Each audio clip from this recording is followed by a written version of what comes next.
Okay, first of all good evening to all of you. आज का topic है application of measurements, right. इसमें आज हम देखेंगे कि कोई लिक्विड होता है उसको लीटर में क्यों, कैसे, क्या, ठीक है।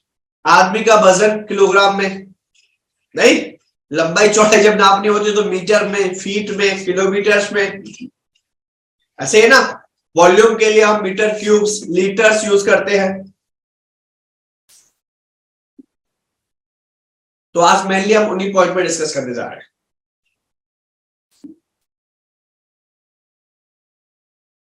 माउंटेन ड्यू ऐड नहीं कर रहा हूं, पी रहा हूं इसलिए दिखा रहा हूं, है ना।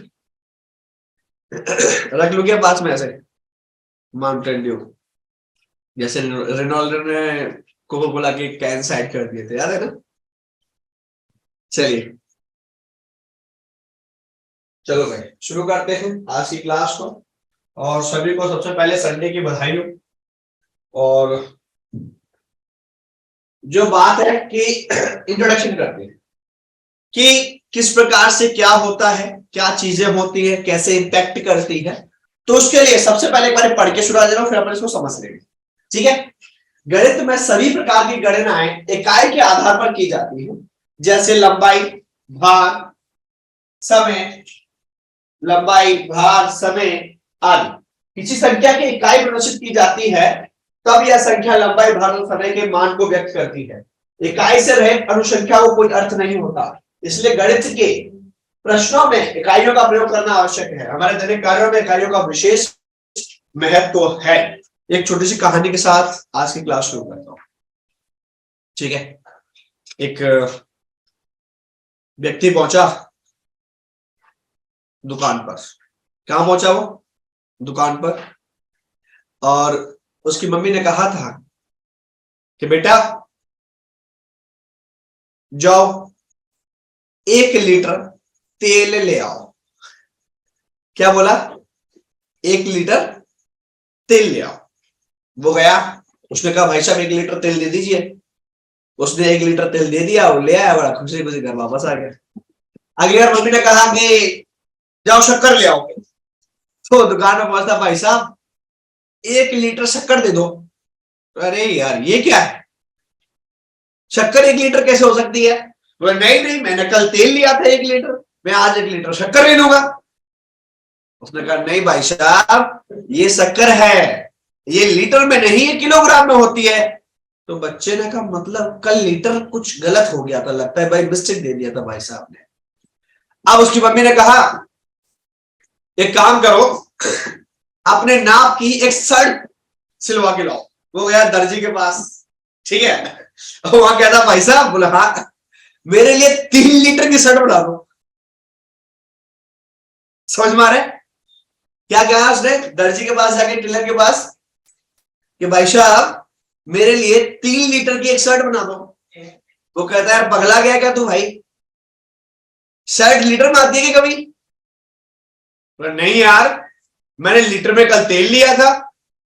बोले भाई साहब आपने लीटर में तेल लिया था अच्छी बात है, लेकिन जो शर्ट है वो मीटर में आती है।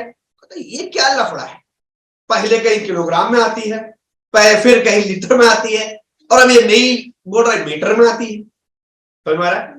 तो वो फिर मेरे जैसे किसी टीचर के पास आया, उसने कहा सर ये लीटर, किलोग्राम और मीटर का क्या लफड़ा है? तो मैंने कहा चल बेटा आज की क्लास बड़े ध्यान से सुन लेना, तेरे लिए ही है फिर, ठीक है। कहां किलोग्राम होगा, कहां लीटर होगा, कहां मीटर होगा, वो सब चीजें आज हम बड़े बारीकी से देखेंगे। अब बात करते हैं कि इसकी आवश्यकता क्या है। कि जो भी हमारे दैनिक जीवन में, दैनिक जीवन किसको कहते हैं पता है? जो भी हम डेली रूटीन में जो भी कार्य करते हैं, उस काम को करते वक्त कहीं भी अगर आप देखेंगे तो हर कार्य के पीछे ना आप एक इकाई उसके पीछे लगाते हैं। इकाई का मतलब होता है हर काम की एक यूनिट होती है, यूनिट होती है। वो यूनिट ये दर्शाती है कि ये कार्य किया गया और किस प्रकार किया गया, राइट। इस कार्य को करने में किस प्रकार उसकी मेहनत लगी या रिजल्ट कैसा रहा। जैसे आपने देखा होगा, आपने कहा पैसे दे दो या रुपए दे दो, क्या दे दो बेटा? रुपए दे दो। अगर आपको ये नहीं पता कि रुपए 100, 200, 400, आपको कहा लो भाई 500, अगर आपको नहीं पता रुपए क्या होता है, पैसे क्या होते हैं, तो आपने कहा 100 दे दो। आपने काफी बार बोला, आपने काफी बार सुना होगा, किसी दोस्त ने कहा यार मुझे 100 पैसे की आवश्यकता है, तो आप कहते 100 पैसे मतलब 1 रुपए, ये ले, बोल देते ना जनरली, क्योंकि वहां पर उसको इकाई का मामला गड़बड़ हो गया, उसके साथ इकाई वो सही नहीं बोल पाया। इसी प्रकार पूरे मैथमेटिक्स की बात करें या पूरे गणित की बात करें, तो जो यूनिट्स होती हैं वो बेहद जरूरी एक मैटर है। अगर आपने आंसर लिखा, मान लीजिए आपके पापा ने आपको 2 करोड़ का चेक दिया, खुश हो रहे बहुत ज्यादा, ऐसे आज ही मिल गया, कोई बात नहीं, कितने करोड़ का चेक दिया बेटा? 2 करोड़ का, ठीक है। अब आपके पापा ने क्या किया कि वो 2 रुपये लिख दिए बस, तब आपको समझ में आएगा करोड़ और रुपये में कितना अंतर है अंतर कि नहीं है? अंतर है कि नहीं बेटा? तो यही यूनिट के मामले हैं, इनको आज हम समझेंगे। बिना यूनिट के कोई भी कार्य एक तरीके से बोल सकते हैं कि बिना मतलब का काम है, ठीक है। तो वही चीज यहां पर लिखी थी कि इकाई से रहित अणु संख्या का कोई अर्थ नहीं होता। अगर किसी भी संख्या के पीछे इकाई नहीं है तो उसका कोई अर्थ नहीं होता। इसलिए गणित के प्रश्नों में इकाई का प्रयोग करना आवश्यक है। हमारे दैनिक कार्यों में भी इकाइयों का विशेष महत्व है, जो मैंने अभी समझाया, राइट। और अगर आपको अभी तक की बातें समझ में आ गई हो तो आपको पता है कि आपको क्या करना है, पता है क्या करना है, पता है कि नहीं पता है? चलिए बता दीजिए फटाफट, समझ में आया कि नहीं आया? नो मतलब नहीं, थोड़ा थोड़ा या पूरा पूरा? जल्दी से कमेंट करके बताइए, जल्दी से। कुछ बच्चों को थोड़ा थोड़ा समझ में आ रहा है, वाह जी वाह। जिनको थोड़ा थोड़ा आ रहा है वो टेंशन ना ले, अभी क्लास में पूरा पूरा समझ में आ जाएगा। मेरी कोल्ड ड्रिंक ठंडी हो रही है गर्म हो रही है बताओ? कोल्ड ड्रिंक रखी रखी ठंडी होगी गर्म होगी? कमेंट करके बताओ जल्दी से।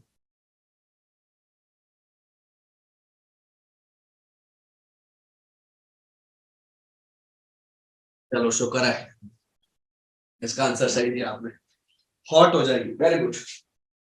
चलिए तो आज हम शुरू करते हैं। सबसे पहले आप मुझे ये बताइए, चलिए सबसे पहले आप मुझे ये बताइए कि आप जब कभी जूता लेने गए हो दुकान पर, जूता शू जूता चप्पल कुछ लेने गए हो ना, तो आपने हमेशा उसको ये बोला होगा कि भैया एक जूता दे दो, ऐसा बोला है क्या? कि एक जोड़ी जूता दे दो। जूता देने वाली बात नहीं कर रहा हूं, अलग सेंस में नहीं लेना, खरीदने वाली बात कर रहा हूं, ठीक है। समझ में आ रहा है?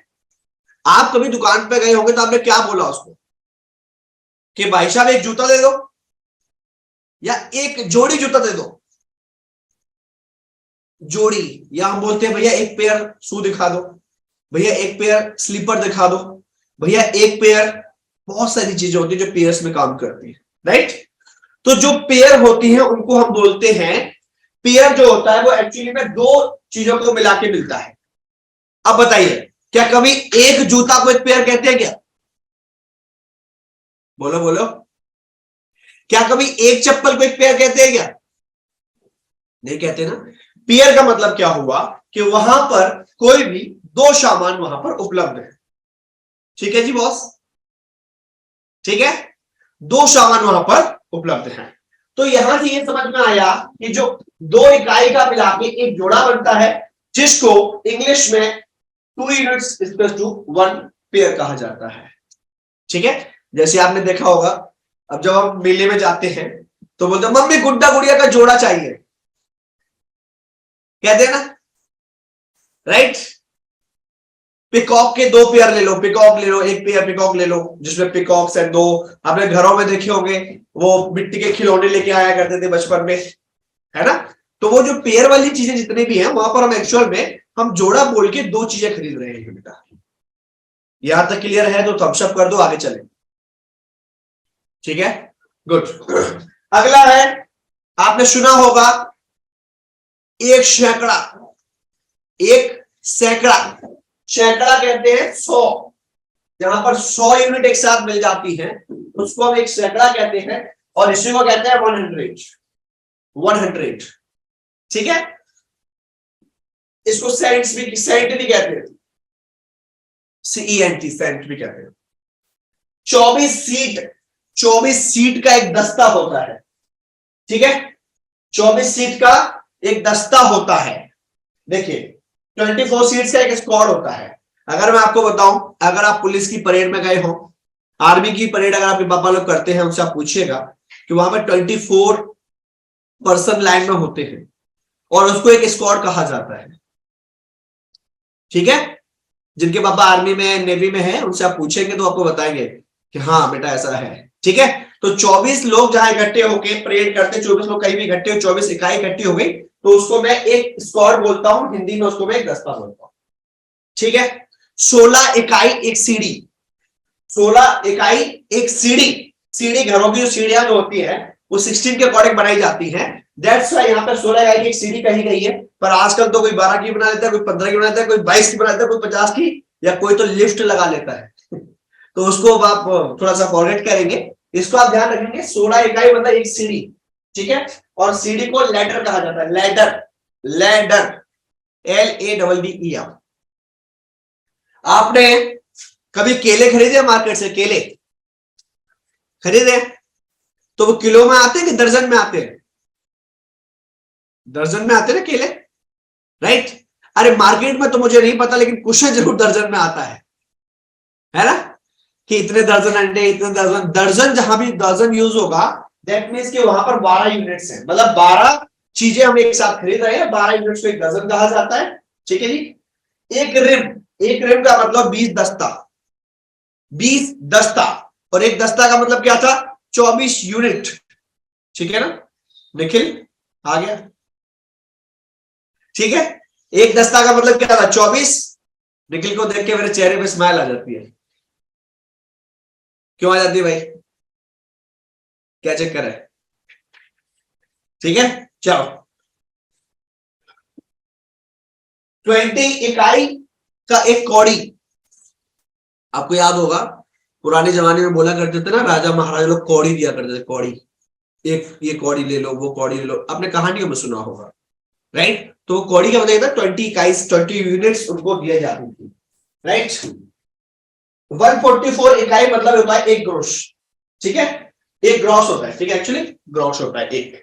ठीक है, और 12 दर्जन का एक ग्रॉस होता है, 12 दर्जन का एक ग्रॉस होता है।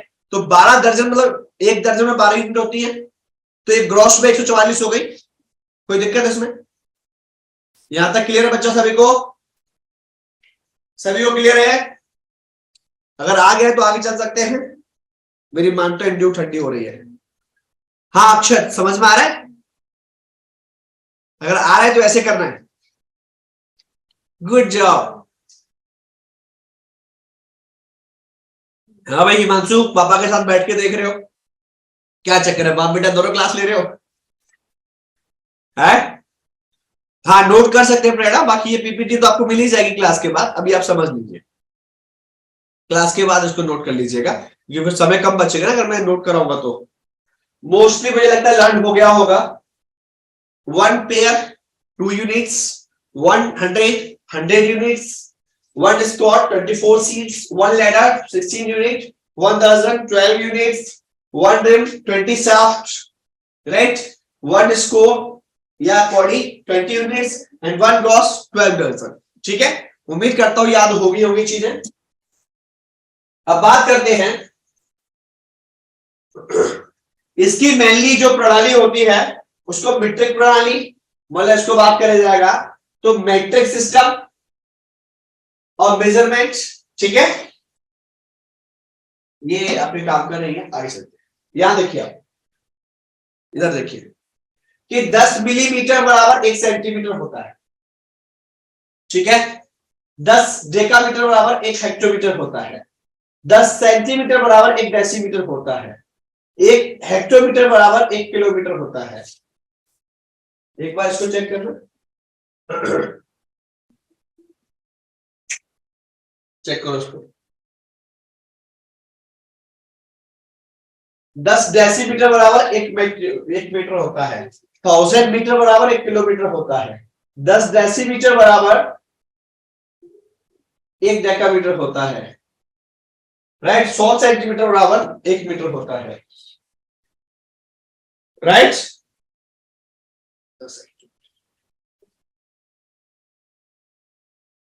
राइट। तो यहां पे थोड़ा कनेक्ट कर लेंगे, 10 हेक्टोमीटर है वो 1 किलोमीटर के बराबर होता है। बाकी सब सही है। ओके, यहां भी आप सही कर लेंगे। ये यूनिट्स है बेटा, आपको याद करनी होंगी, एग्जाम में एज इट इज पूछी जा सकती है। ठीक है। 10 मिलीमीटर बराबर 1 सेंटीमीटर, 10 डेकामीटर बराबर 1 हेक्टोमीटर, 10 सेंटीमीटर बराबर 1 डेसीमीटर, 10 हेक्टोमीटर बराबर 1 किलोमीटर, 10 डेसीमीटर बराबर 1 मीटर और 1000 मीटर बराबर 1 किलोमीटर, 10 डेसीमीटर बराबर 1 डेकामीटर और 100 सेंटीमीटर बराबर 1 मीटर। ठीक है। तो मेनली कुछ यूनिट्स जो है आपको एग्जाम में बहुत ज्यादा पूछी जाती है, उनको मैं मार्क कर देता हूं, उनको आप अवश्य याद कर लीजिए। ठीक है। पहले तो जहां जो टाइपिंग मिस्टेक्स है उनको ठीक कर लो। ये है 10 हेक्टोमीटर और ये भी 10 हेक्टोमीटर। ठीक है। अब जो आपके लिए जरूरी है, सबसे पहले 100 सेंटीमीटर और 1 मीटर होता है, याद कर लीजिए। 1000 मीटर और 1 किलोमीटर होता है, याद कर लीजिए। ठीक है। दो,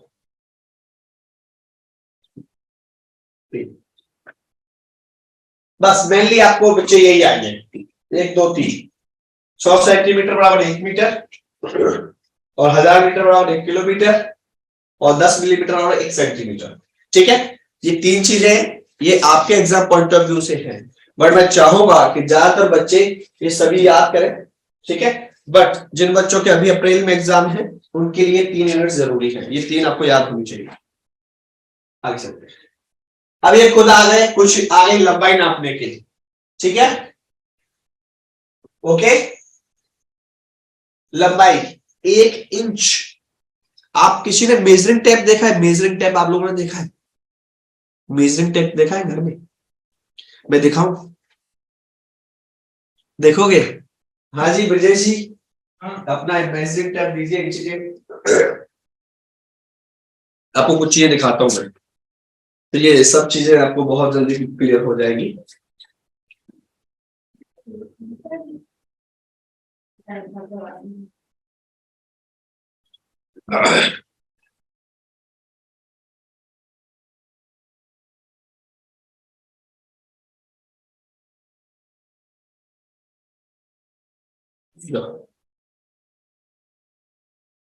चलिए, ये होता है कुछ ऐसा, कैमरे के आगे लेके चलते हैं। ये थोड़ा सा ना घिस गया है, पर मैं आपके सामने और लेके जाता हूँ, शायद आप लोग और क्लियर देखिए। अब देखिए, अब दिख रहा है कुछ? नहीं दिख रहा? अच्छा, अब यहां कहीं कुछ दिख रहा है? चलिए कोई बात।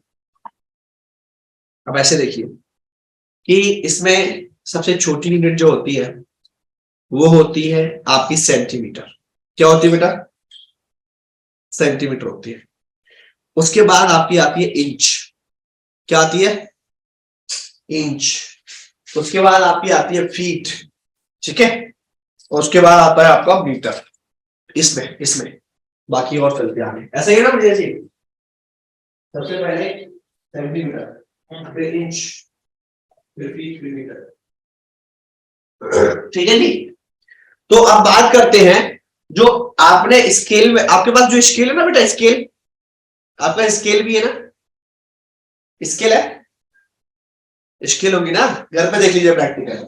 आप बस ये फिलहाल ये याद कर लो कि 1 इंच बराबर 2.54 सेंटीमीटर होता है। ठीक है। एक मील बराबर 1.61 किलोमीटर होता है, माइल जिसको बोलते हैं।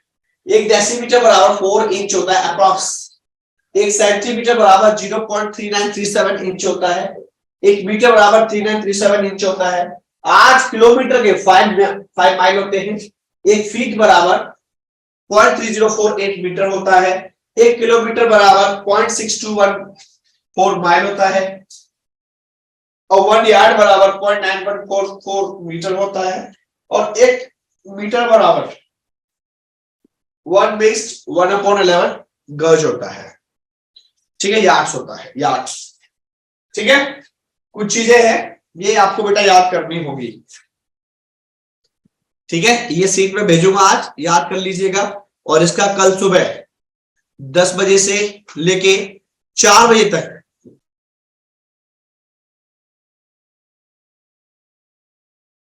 10 बजे से लेके शाम को 6 बजे तक आपको मौका मिलेगा टेस्ट देने का इसी चैप्टर पे जो पढ़ रहे हैं अपन।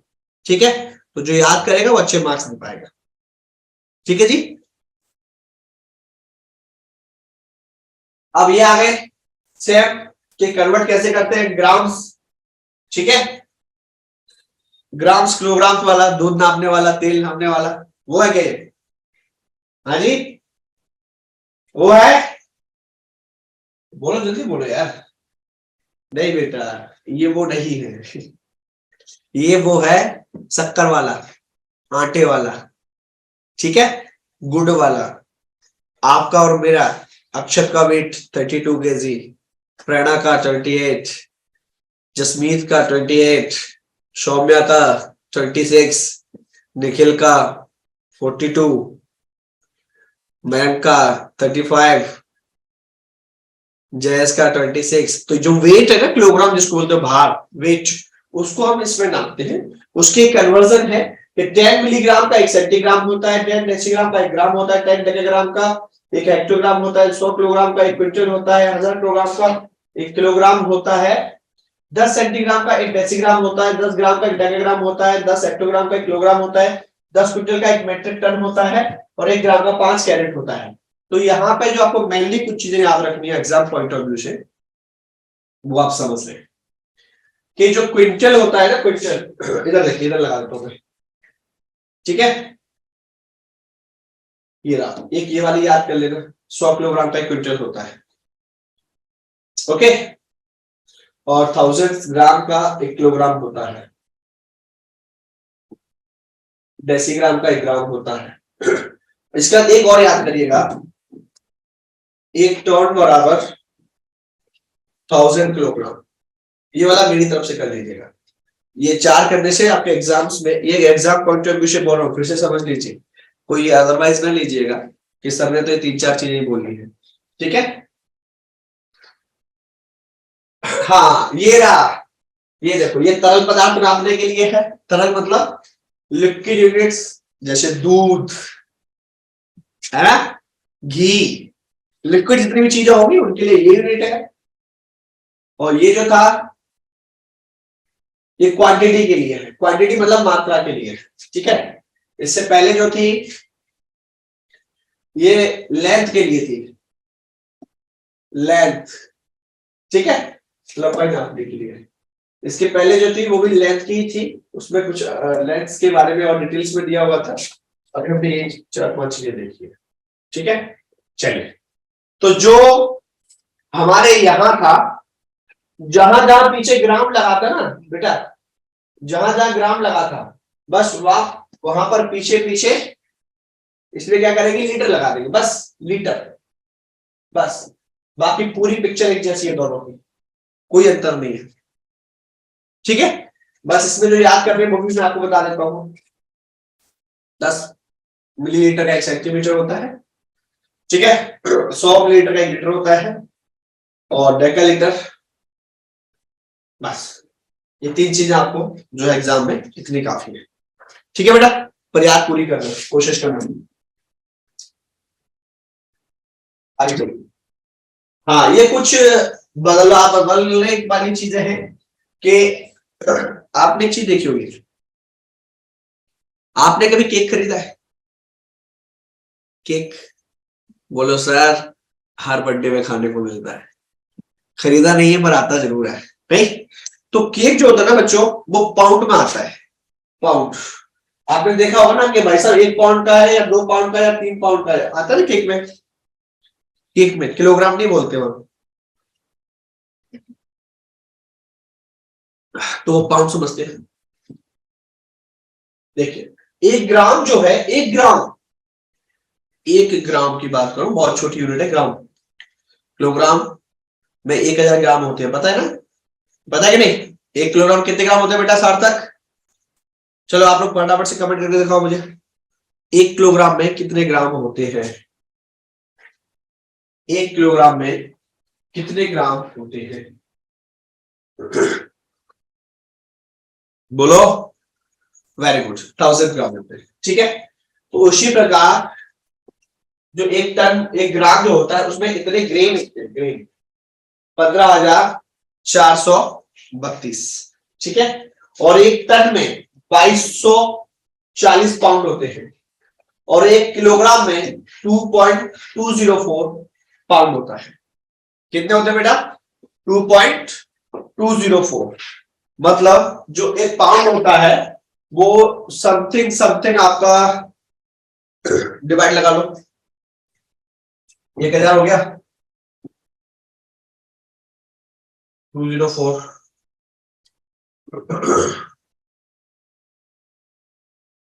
400 450 के आसपास का ये पॉइंट होता है आपका, 420 430 का पॉइंट होता है। मैं आपको एग्जैक्ट बता देता हूँ ना।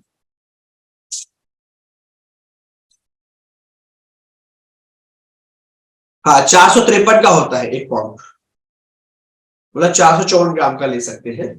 जो केक जो आता है ना बेटा हमारा, जिसको हम सोचते हैं कि 1 किलो का केक आ गया, नहीं, वो हकीकत में 453 ग्राम का होता है। कितने का होता है बेटा?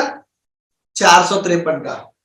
ठीक है, 1 पाउंड जो होता है ना वो 453 अप्रोक्स, ठीक है, ग्राम का होता है। मतलब अगर आपको 2 पाउंड का जब केक मिले तो समझ लेना कि हाँ ये आसपास है, 1 किलो के पर है नहीं, क्योंकि वो भी 900 ग्राम के आसपास आ रहा है। चलो ये रहा। अब समय, समय को आप बड़े अच्छे से जानते हो कि बचपन से पढ़ते चले आ रहे हैं लॉक में, राइट, कि कितने मिनट कितने सेकंड्स पता है ना, एक बार बस उसी को देख रहे हैं। ओके, 1 मिनट में 60 सेकंड होती है और 1 घंटे में 60 मिनट होती है। इसमें कोई गलत बात तो नहीं कर दी मैंने जो आपको समझ में ना आए? बोलो, कोई ऐसी बात तो नहीं कर दी मैंने जो, क्या सर क्या बोल दिए, है ना? 1 मिनट में 60 सेकंड होते हैं, 1 घंटे में 60 मिनट होती है। तो इसी प्रकार आप मुझे बताओ 1 घंटे में कितने सेकंड होंगे? आप कहेंगे सर 60 इंटू 60, मतलब 1 घंटे में 3600 सेकंड होंगे सर। ठीक है, गुड। ये कुछ और चीज है। 60 सेकंड से 1 मिनट बनता है बेटा, 60 सेकंड से क्या बनता है?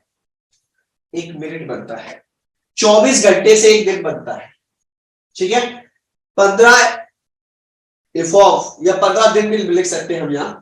15 दिन से एक साइड या एक पक्ष बनता है।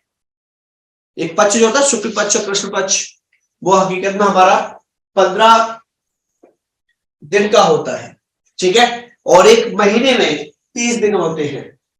पर कोई महान विद्वान कहेगा कि सर इससे पहले का जो महीना आया था उसमें 28 थे, कहेगा ना सर अभी जो महीना है उसमें 31 है। तो बेटा 28 29 30 31 वो सब महीने होते हैं। पर जब स्टैंडर्ड कोई कैलकुलेशन करनी होती है उस कंडीशन में हम ये मान के चलते हैं, जब हमें कोई मंथ ना दिया हो तो हम ये मान के चलते हैं कि हमारा जो मंथ है वो 30 दिन का है। ठीक है, इसलिए यहां पर 30 डेज है।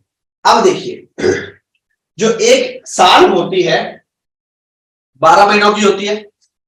ठीक है, और जो नॉर्मल ईयर होती है, नॉर्मल ईयर वो 365 डेज की होती है, एक ईयर। ठीक है, लेकिन जब वो एक लीप ईयर बन जाती है, लीप ईयर क्या बन जाती है बेटा?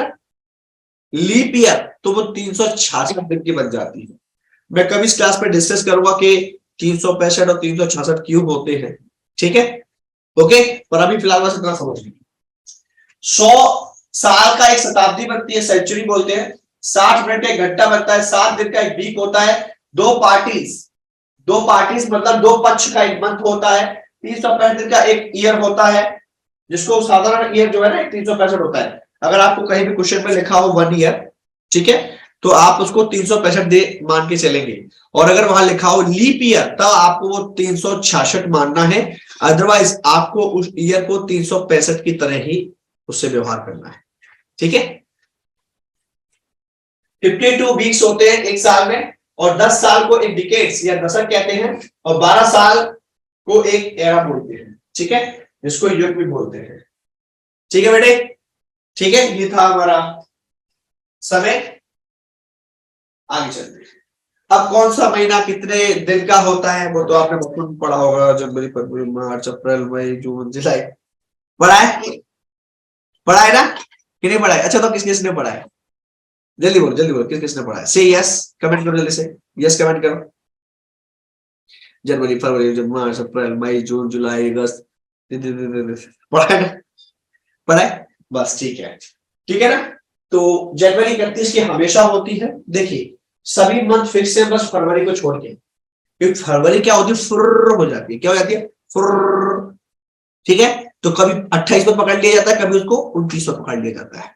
और 28 और 29 की कब होती है, तो उसके लिए मैं आपको बता दूं, जो भी ईयर है उसमें अगर 4 का भाग चला गया तो आप बोल दीजिएगा कि सर इस साल हमारी फरवरी 29 की रहेगी। ठीक है, समझ में आया कि नहीं आया? मेरी बात समझ में आ रही है? जिस भी वर्ष में 4 का भाग कंप्लीट चला जाए तो आप समझ लीजिएगा कि इस साल फरवरी जो है 29 की होगी। देखिए, अभी 2023 चल रहा है, ठीक है, इसका 4 से डिवाइड करो, 4 पंजे 20, 0, 4 पंजे 20, 3 रिमाइंडर बचा। मतलब 2023 में फरवरी है, 28 है। आप बोलेंगे सर आपने तो कौन सा जादू कर दिया, तो मुझे पता है पहले से। ठीक है, लेकिन बेटा अगर आप 2024 को अगर देखेंगे तो 2024 को 4 से भाग देंगे, 4 पंजे 20, 4 से 24, कंप्लीट डिवाइड हो गया ना। तो अब जो नया कैलेंडर आएगा उसमें फरवरी 29 डेज की होगी। दैट मीन्स कि जब जब फरवरी 29 की होगी वो ईयर लीप ईयर होगा। इतनी बात क्लियर है मेरी? इतनी बात क्लियर है? हाँ या ना? बस इतना सा मुझे बता दो, मुझे बस इतना बता दो कि जो मैंने अभी बोला उतना क्लियर है आपको? नहीं है क्लियर? चलिए फिर से देखते हैं भाई, कुछ बच्चों का क्लियर नहीं है अभी।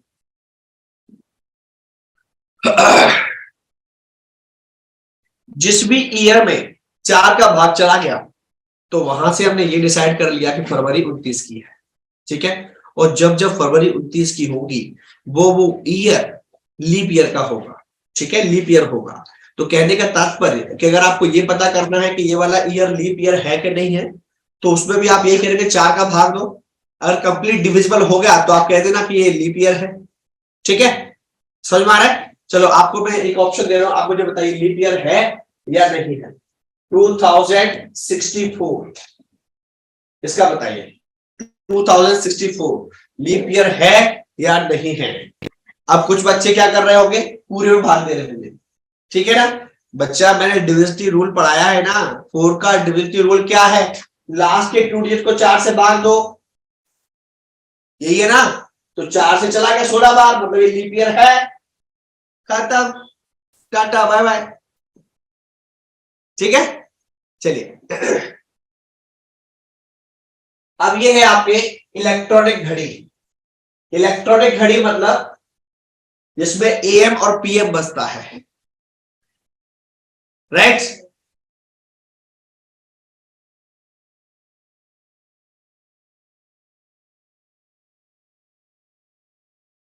ठीक है,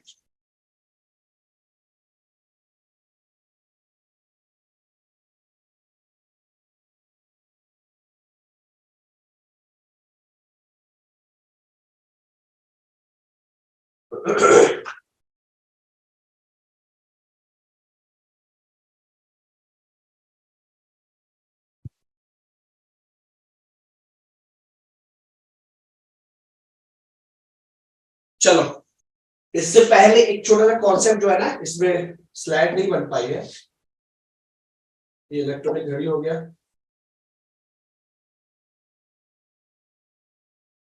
चलिए सबसे पहले हम ना घड़ी को समझते हैं।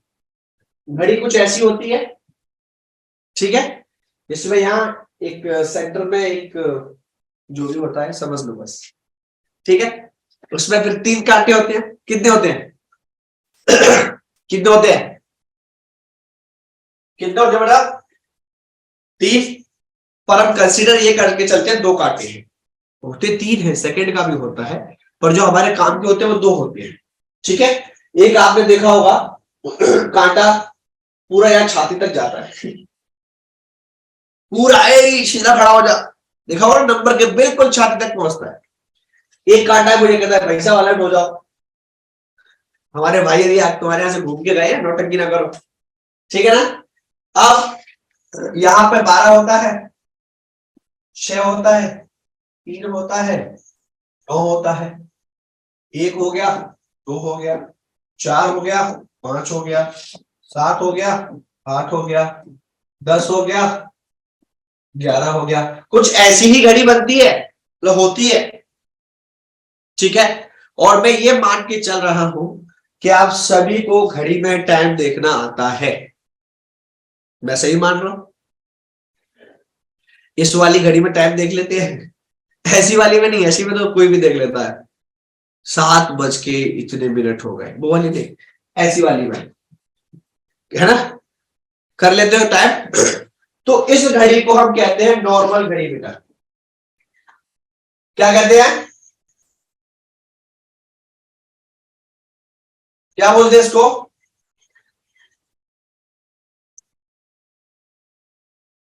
ठीक है, इसको एनालॉग भी बोलते हैं, ठीक है। और दूसरी घड़ी जो मेरे हाथ में है, आजकल बड़ा ब्रांडिंग में चल रही है, ट्रेंडिंग में, ठीक है, नई वाली, तो इनको बोलते हैं डिजिटल वॉच। क्या बोलते हैं बेटा? इनको बोलते हैं डिजिटल वॉच, ठीक है। और इन्हीं को बोला जाता है इलेक्ट्रॉनिक घड़ी भी बोला जाता है इनको, इलेक्ट्रॉनिक घड़ी भी बोला जाता है, ठीक है। इसको बोला जाता है साधारण घड़ी, घड़ी,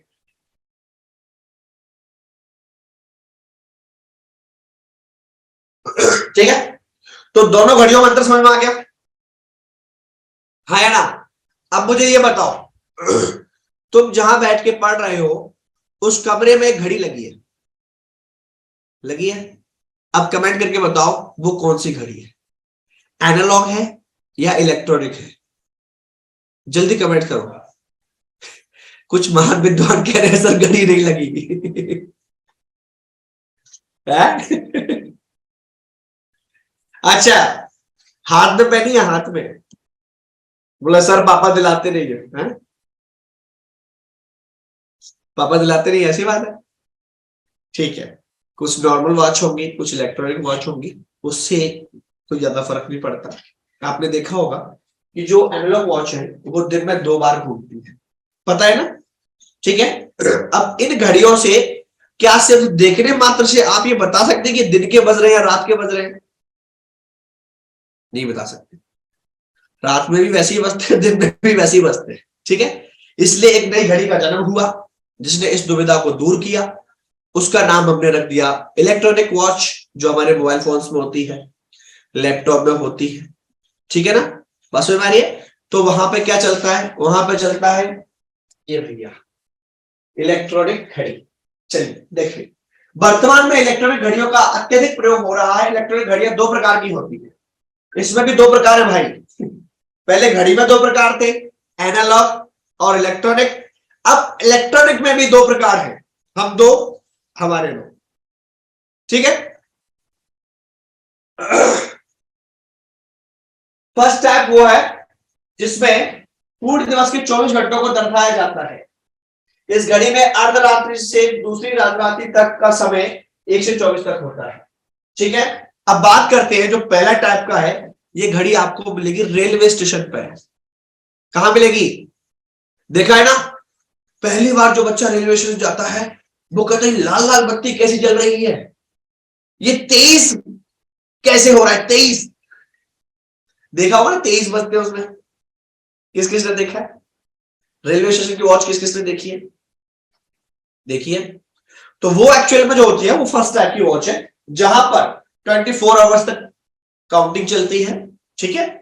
और पहले 12 घंटे ये बताते हैं कि दिन के, सॉरी, पहले 12 घंटे ये बताते हैं कि दिन के 12 घंटे हैं, अगले 12 घंटे ये बताते हैं कि अब ये दोपहर से रात की तरफ चल रहा है।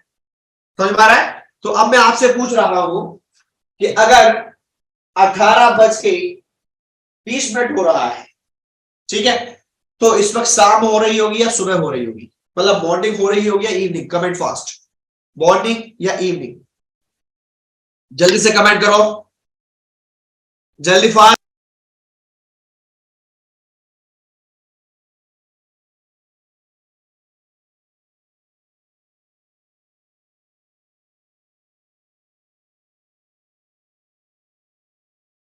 Very good, evening, right. अब मुझे बताइए, अगर फर्स्ट टाइप की वॉच में 22:15 आ रहा है, इसका मतलब क्या है? कितना बज रहा है इसमें और कब का बज रहा है? थोड़ा बताइए मुझे, इसका मतलब क्या हुआ? कमेंट करो जल्दी। कितने बज के कितने मिनट हो रहे हैं और कब के हो रहे हैं? सुबह के, दोपहर के, शाम के, रात के, कब के हो रहे हैं? Nikhil very good. और कोई बच्चा?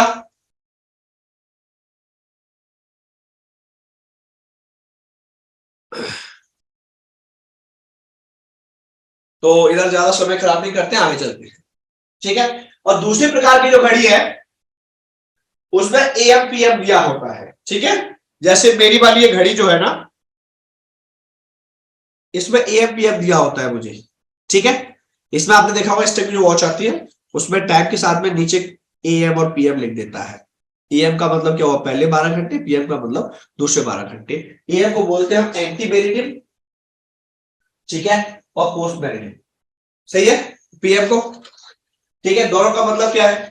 दोनों का मतलब यह हुआ कि बिफोर नोन और बिफोर मिड डे, ठीक है। एंटी मेरिडियन का मतलब हुआ बिफोर नोन और बिफोर मिड डे।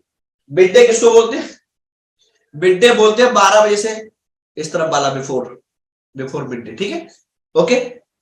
और आफ्टरनून और आफ्टर मिड डे मतलब दोपहर के 12 के बाद का समय, ठीक है।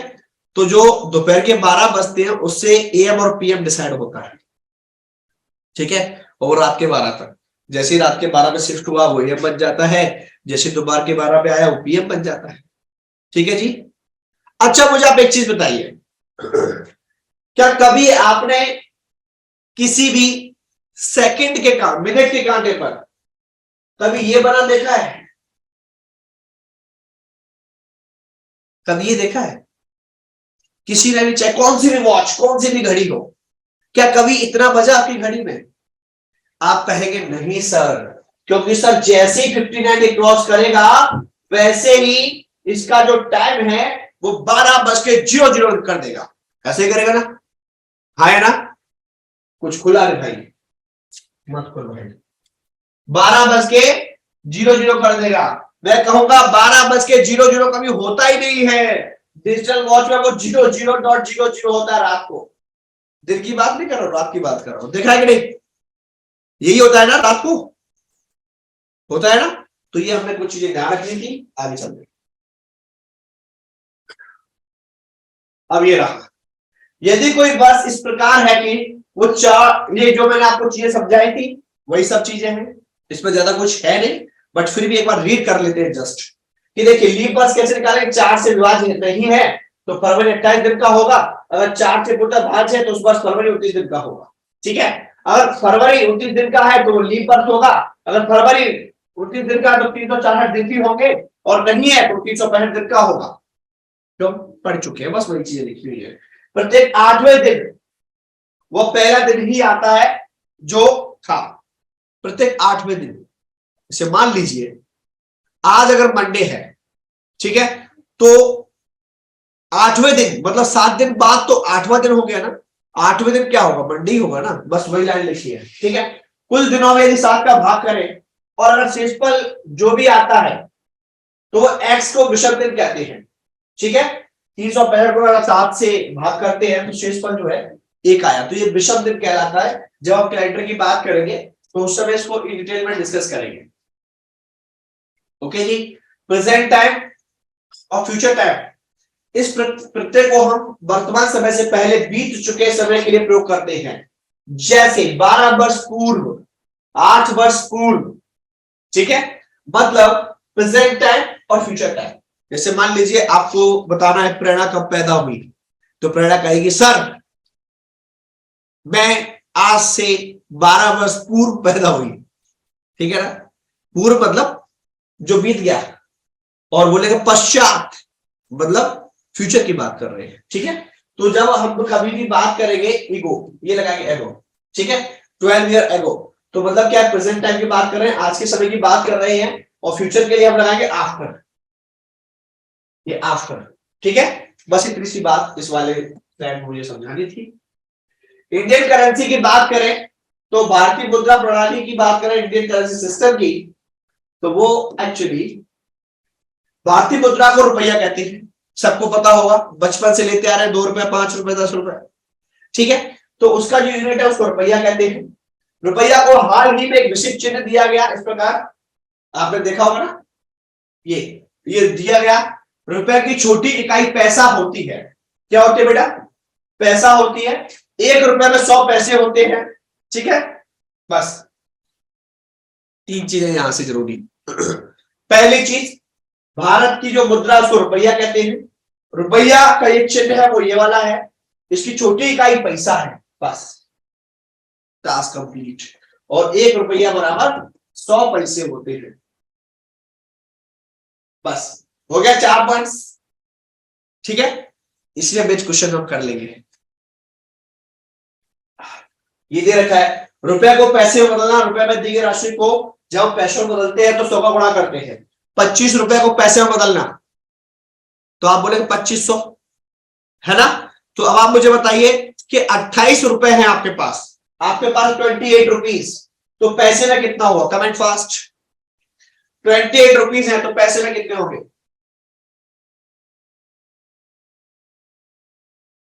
वेरी गुड वेरी गुड, ये हो जाएंगे आपके 2800। क्यों हो जाएंगे, क्योंकि मल्टीप्लाई बाय 100, क्योंकि 1 रुपए में 100 पैसा, ठीक है।